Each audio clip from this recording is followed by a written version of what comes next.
बिहार में एनडीए की भारी जीत के बाद अखिलेश यादव ने बड़ा बयान दे दिया है। जी हाँ, अखिलेश यादव ने कह दिया है कि उन्हें हजम नहीं हो रहा है। अब अखिलेश यादव को क्या हजम नहीं हो रहा है, इस खबर में हम आपको बताने जा रहे हैं। नमस्कार, आप देख रहे हैं फर्स्ट बिहार झारखंड और मैं हूं आपके साथ मोना तिवारी।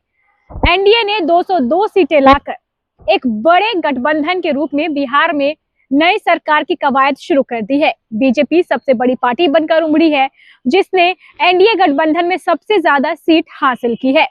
ऐसे में अब अखिलेश यादव यानी महागठबंधन के सहयोगी हैं अखिलेश यादव, उनका बड़ा बयान आ गया है। उन्होंने कह दिया है कि मुझे तो भाई हजम नहीं हो रहा है। जी हाँ, एनडीए को आई 202 सीटों पर अखिलेश यादव ने ये बयान दिया, कह दिया कि उन्हें बिल्कुल भी हजम नहीं हो रहा है कि आखिर बिहार में एनडीए को 202 सीटें कैसे आ गई। साथ ही उन्होंने ये भी बता दिया है कि क्या वजह थी जिसकी वजह से इस बार जनता ने नीतीश कुमार का साथ दिया और उन्हें बड़ी बहुमत दी। अखिलेश यादव ने बिहार चुनाव के रिजल्ट पर बड़ा बयान दिया है। रविवार को बेंगलुरु में पत्रकारों से बातचीत में उन्होंने कहा है कि नतीजे हजम नहीं हो रहे। अखिलेश ने कहा, आप चुनाव जीत सकते हैं या हार सकते हैं, हम लोग उसमें सीखते हैं। आप लोकप्रिय हो सकते हैं, लेकिन भाजपा की मिशनरी और उनका काम करने का तरीका देखिए, जो ग्रास रूट स्तर तक जाते हैं। उदाहरण के लिए उन्होंने कहना शुरू कर दिया है कि महिलाओं ने उन्हें बहुत ज्यादा वोट दिए। ये तो कहा जा सकता है कि उन्हें ज्यादा महिलाओं के वोट मिले, लेकिन आप कब तक 10,000 रुपए देंगे? आप सम्मान की जिंदगी कब देंगे? उन्होंने कहा है कि अब आप 10,000 उन लोगों को दे रहे हैं जिनके अपने साथ नहीं रह पाते हैं। अखिलेश यादव ने कहा, बिहार और यूपी ऐसे राज्य है जहाँ सबसे ज्यादा लोग पलायन करते हैं।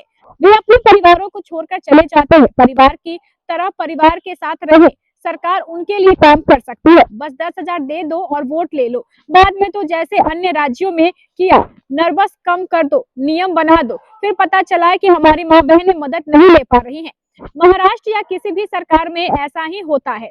यानी पूरी तरीके से हमलावर है अखिलेश यादव और कह रहे हैं कि बिहार में एनडीए को 202 सीटें कैसे मिल गई, मुझे हजम नहीं हो रहा है। साथ ही नीतीश कुमार द्वारा महिला रोजगार योजना जो शुरू की गई है, जिसके तहत महिलाओं को 10,000 रुपए दिया गया है, इस पर भी उन्होंने बात की। कह दिया कि आप कब तक 10,000 रुपए देकर बिहार की महिलाओं से वोट लेते रहेंगे? हम मानते हैं कि बिहार की महिलाओं ने आपको वोट दिया है, आपको चुनकर लाया है, लेकिन कब तक? आप महिलाओं को सम्मान दीजिए। जो लोग परिवार छोड़कर बाहर कमाने जाते हैं, उन्हें रोकिए ताकि वो अपने परिवार के साथ रह सके। और यहाँ तक उन्होंने कहा है कि यूपी और बिहार ऐसे राज्य है जहाँ पर सबसे ज्यादा जो पलायन है वो होता है, यानी यहाँ के लोग सबसे ज्यादा अपने घर को छोड़कर बाहर जाते हैं रोजी रोजगार कमाने के लिए। इस पर भी उन्होंने तर्ज कसा, क्योंकि इस बार बिहार में एनडीए की सरकार 202 सीटों के साथ बनने जा रही है। सबसे बड़ी पार्टी बीजेपी बनकर उभरी है। ऐसे में ये कहा जा रहा है कि नीतीश कुमार ने जो महिलाओं के लिए महिला रोजगार योजना शुरू की है, इसका फायदा एनडीए गठबंधन को मिला है, नीतीश कुमार को मिला है। इसी पर तंज कस रहे थे अखिलेश यादव और कह रहे थे कि उन्हें हजम नहीं हो रहा है कि आखिर बिहार में इतने बड़े पैमाने पर एनडीए को जो जीत है वो कैसे मिली है। अब इस मामले में आगे क्या कुछ होता है वो देखना बेहद दिलचस्प होगा।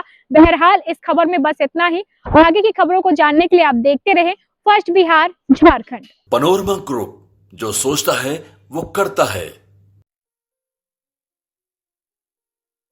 ये लो, मुंह मीठा करो। आज मैंने अपना जॉब छोड़ दिया, अब हम पूर्णिया वापस जाएंगे। जॉब छोड़ दिया है? मतलब ये घर कैसे चलेगा? हम करेंगे क्या? और माँ बाबूजी क्या बोलेंगे? इसलिए मैं एक और मिठाई का डब्बा लाया। अपने बिजनेस के लिए लोन अप्रूव हो गया। अरे लोन अप्रूव हो गया वो तो ठीक है, लेकिन पूर्णिया में हम रहेंगे कहाँ? अपना घर भी तो नहीं है वहां। इसलिए तो एक और मिठाई का डब्बा अलग से लाया हूं। हमने पूर्णिया में घर ले लिया है, पूर्णिया के ई होम्स पैनोरमा में। पूर्णिया में पैनोरमा ग्रुप लेकर आए हैं ई होम्स पैनोरमा। बड़ा घर, आलीशान जिंदगी और अत्याधुनिक सुविधाओं के संग। अरे अरे, अब क्यों मुंह मीठा करवा रही हो? क्योंकि हम घर वापसी जो कर रहे हैं। घर वापसी की खुशी पूर्णिया में ई होम्स पैनोरमा के संग। ई Homes Panorama, luxurious lifestyle redefined.